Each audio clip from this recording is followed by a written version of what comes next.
बच के है गले लगाकर बाहों में भर लेते हो।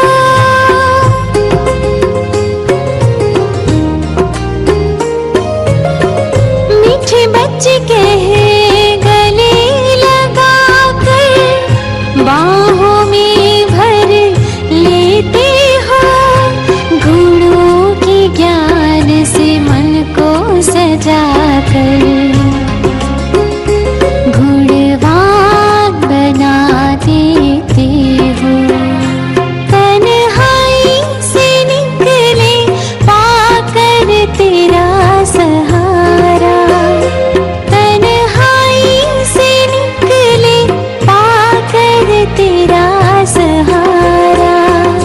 बड़ा प्यारा लगे ओ बाबा, सदा साथ तुम्हारा।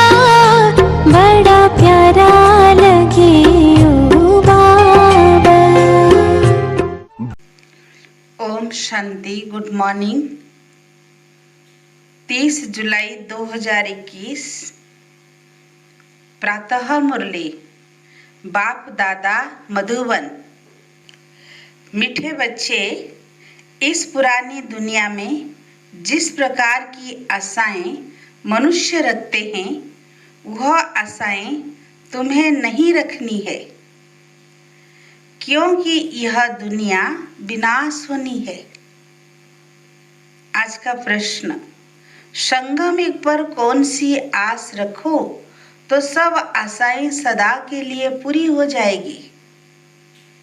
उत्तर, हमें पावन बन बाप को याद कर उनसे पूरा वर्षा लेना है। सिर्फ यही आस रखो। इसी आस से सदा के लिए सब आशाएं पूरी हो जाएगी। आयुष्मान भव, पुत्रवान भव, धनवान भव, सब वरदान मिल जाएंगे। सतयुग में सब कामनाएं पूरी हो जाएगी। आज का गीत, तुम ही हो माता, तुम ही पिता हो। ओम शांति। मीठे मीठे रूहानी बच्चों अर्थात आत्माओं प्रति परमपिता परमात्मा यह समझा रहे हैं, तुम जानते हो बेहद का बाप हमको वरदान दे रहे हैं। वो लोग आशीर्वाद देते हैं, पुत्रवान भव, आयुष्मान भव, धनवान भव।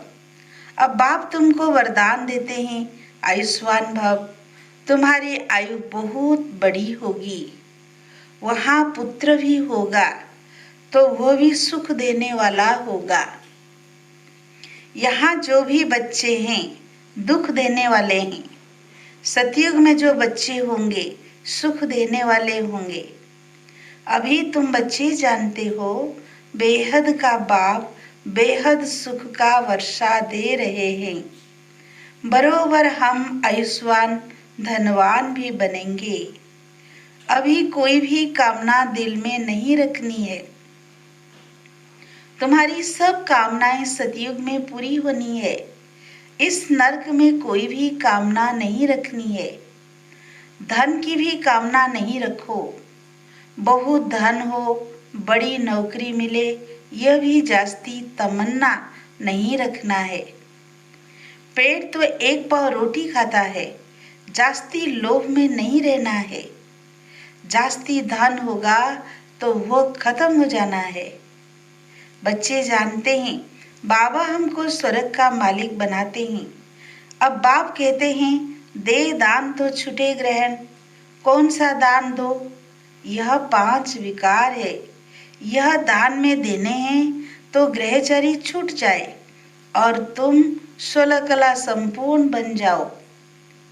तुम जानते हो हमको सर्व गुण संपन्न 16 कला संपूर्ण यहाँ बनना है। 5 विकारों का दान देना पड़ता है। बच्चों को बाप कहते हैं मीठे बच्चों, आस कोई भी नहीं रखो सिवाय बेहद के बाप से बेहद का वर्षा लेने। बाकी थोड़ा समय है, गाया भी जाता है, बहुत गई थोड़ी रही। बाकी थोड़ा समय इस विनाश में है, इसलिए इस पुरानी दुनिया की कोई आस नहीं रखो। सिर्फ बाबा को याद करते रहो। याद से बच्चों को शतो प्रधान बनना है। इस दुनिया में मनुष्य जो आस रखते हैं वो कोई भी नहीं रखो। आस सिर्फ रखनी है एक शिव बाबा से, हम अपना स्वर्ग का वर्षा लें। किसी को भी कभी दुख नहीं देना है। एक दो के ऊपर काम कटारी चलाना यह सबसे बड़ा दुख है। इसलिए सन्यासी लोग स्त्री से अलग हो जाते हैं, कहते हैं इसने छोड़ दिया है। इस समय रावण राज्य में सब पतित पाप आत्माएं हैं। अभी समय बहुत कम है। तुम अगर बाप की श्रीमत पर नहीं चलेंगे तो श्रेष्ठ नहीं बनेंगे। बच्चों को ऊंच से ऊंच बनना है, इसलिए 5 विकारों का दान देना है, तो ये ग्रहण छूट जाएगा। सबके ऊपर ग्रहचरी है, बिल्कुल ही काले बन गए हैं। बाबा कहते हैं अगर मेरे से वर्षा लेना है तो पावन बनो। द्वापर से लेकर तुम पतित बनते बनते सतो प्रधान से तमो प्रधान बन पड़े हो। तब तो गाते हो पतित पावन आओ, आकर हमें पावन बनाओ।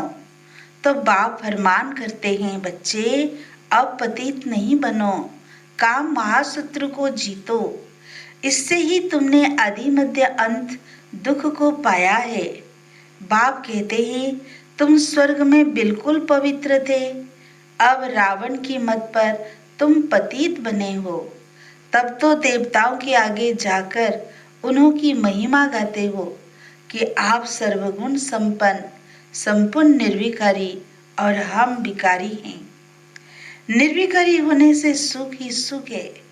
बाप कहते हैं अब हम आए हैं तुम बच्चों को निर्विकारी बनाने। अब तुम बच्चों को सब इच्छाएं छोड़नी है।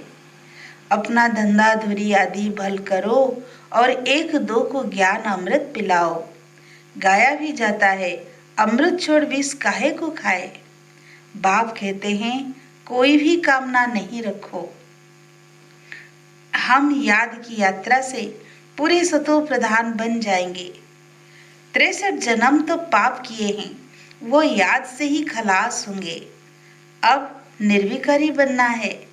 भल माया के तूफान आए परंतु पतित नहीं बनना है। मनुष्य से देवता बनना है। तुम ही सतो प्रधान पूज्य देवता थे, फिर तुम ही पूज्य से पुजारी बनते हो। हम निरोगी थे फिर रोगी बनते हैं, अब फिर से निरोगी बन रहे हैं। जब निरोगी थे तो आयु बड़ी थी, अब तो देखो बैठे बैठे मनुष्य मर जाते हैं। तो कोई भी आस नहीं रखनी है। यह सब छी आशाएं हैं। कांटे से फूल बनने के लिए तो एक ही फर्स्ट क्लास आस है। बाप कहते हैं मुझे याद करो तो पुण्यात्मा बन जाएंगे। इस समय सबके ऊपर राहु का ग्रहण है। सारे भारत पर राहु का ग्रहण है। फिर चाहिए बृहस्पति की दशा। तुम जानते हो अब हमारे ऊपर बृहस्पति की दशा बैठी है। भारत स्वर्ग था ना, सतयुग में तुम्हारे ऊपर बृहस्पति की दशा थी। इस समय है राहु की दशा। अब फिर बेहद के बाप से बृहस्पति की दशा मिलती है। बृहस्पति की दशा में 21 जन्मों का सुख रहता है। त्रेता में है शुक्र की दशा। जितना जो याद करेंगे, बहुत याद करेंगे तो बृहस्पति की दशा होगी। यह भी समझा दिया है अब सबको वापिस घर जाना है। इसीलिए बाबा को याद करते रहो तो विकर्म विनाश हो और तुम उड़ने लायक बनो। माया ने तुम्हारे पंख काट दिए हैं। अब तुमको मिलती है ईश्वरीय मत, जिससे तुम सदा सुखी बनते हो। ईश्वरीय मत पर तुम स्वर्ग के मालिक बनते हो, विश्व की बादशाही ले रहे हो। ईश्वरीय मत मिलती है बाप को याद करो तो अंतमति स्वगति हो जाएगी। याद से ही विकर्म विनाश हो जाएंगे, पवित्र बन जाएंगे। पवित्र आत्मा ही स्वर्ग के लायक बनेगी। वहां तुम्हारा शरीर भी निरोगी होगा, आयु भी बड़ी होगी, धन भी बहुत होगा। वहां कभी धर्म का बच्चा नहीं बनाते। बाप कहते हैं आयुष्मान भव, संपत्तिवान भव, पुत्र भी एक जरूर होगा। इस समय बाप सभी को धर्म का बच्चा बनाते हैं। तो फिर सतयुग में कोई धर्म का बच्चा होता नहीं। एक बच्चा एक बच्ची है योग बल से। पूछते हैं वहां बच्चे कैसे पैदा होंगे? वहां है ही योग बल। ड्रामा में नोंद है, सतयुग में सब योगी हैं। कृष्ण को योगेश्वर कहा जाता है। ऐसे नहीं कि कृष्ण योग में रहते हैं, वो तो पूरा पवित्र योगी है।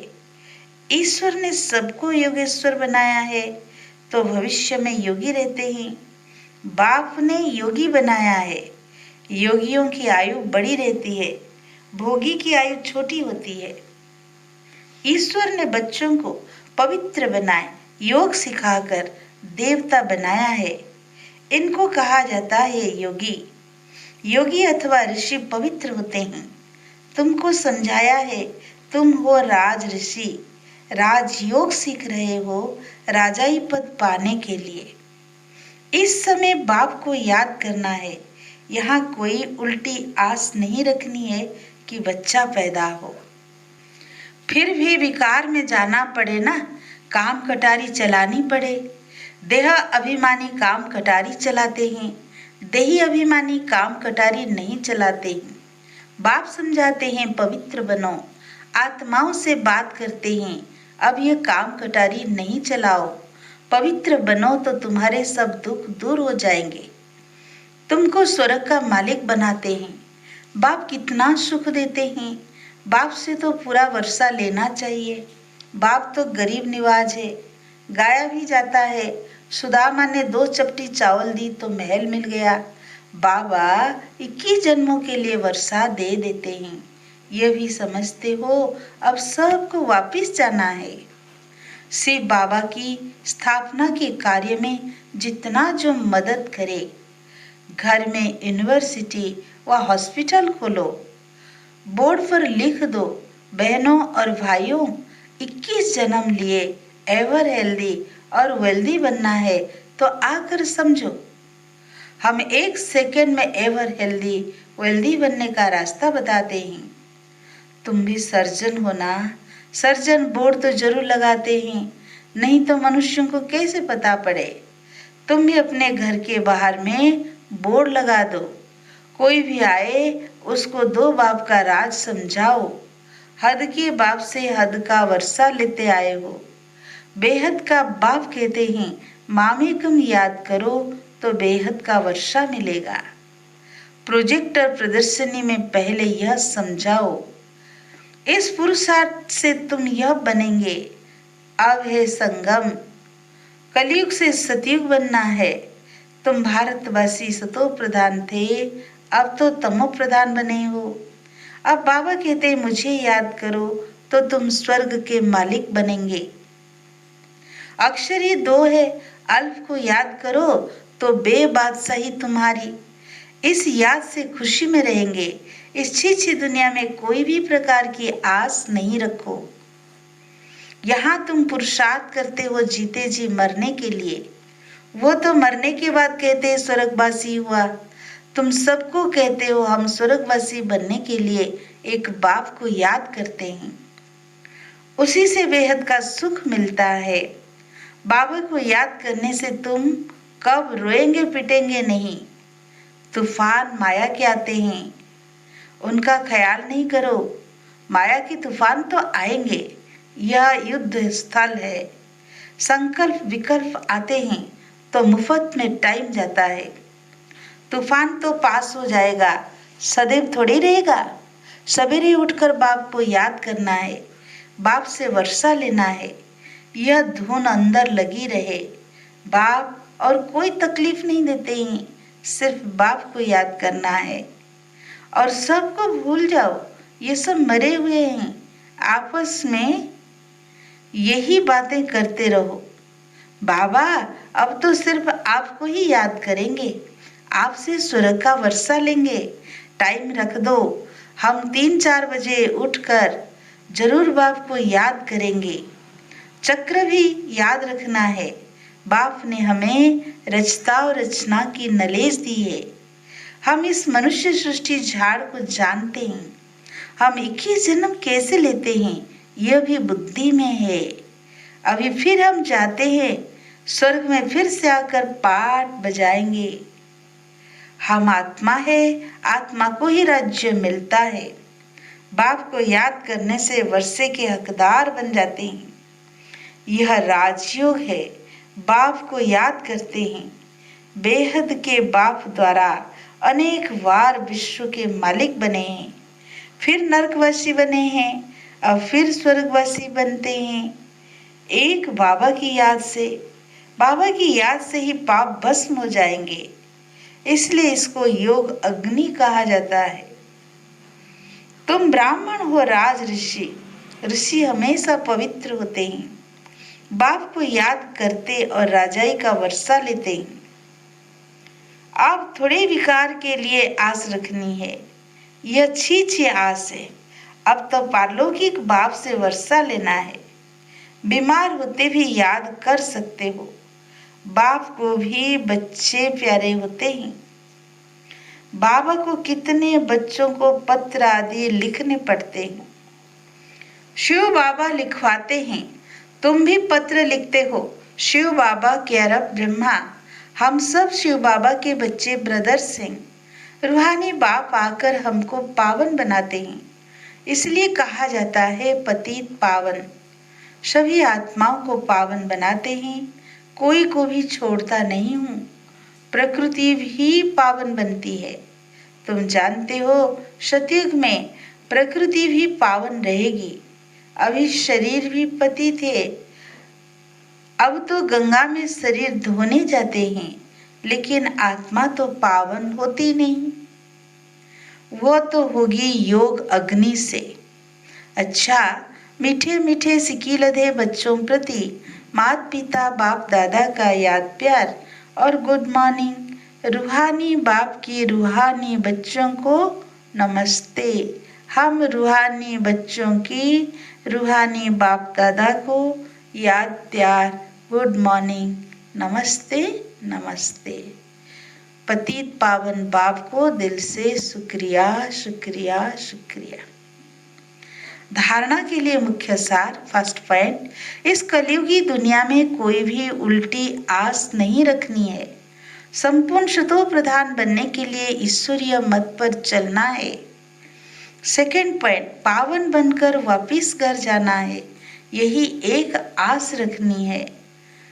अंतमति सो गति, माया के तूफानों में समय नहीं गंवाना है।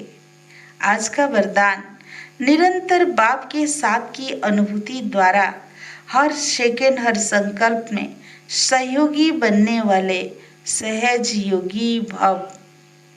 जैसे शरीर और आत्मा का जब तक पाठ है तब तक अलग नहीं हो पाती है, ऐसे बाप की याद बुद्धि से अलग न हो, सदा बाप का साथ हो, दूसरी कोई भी स्मृति अपनी तरफ आकर्षित न करे।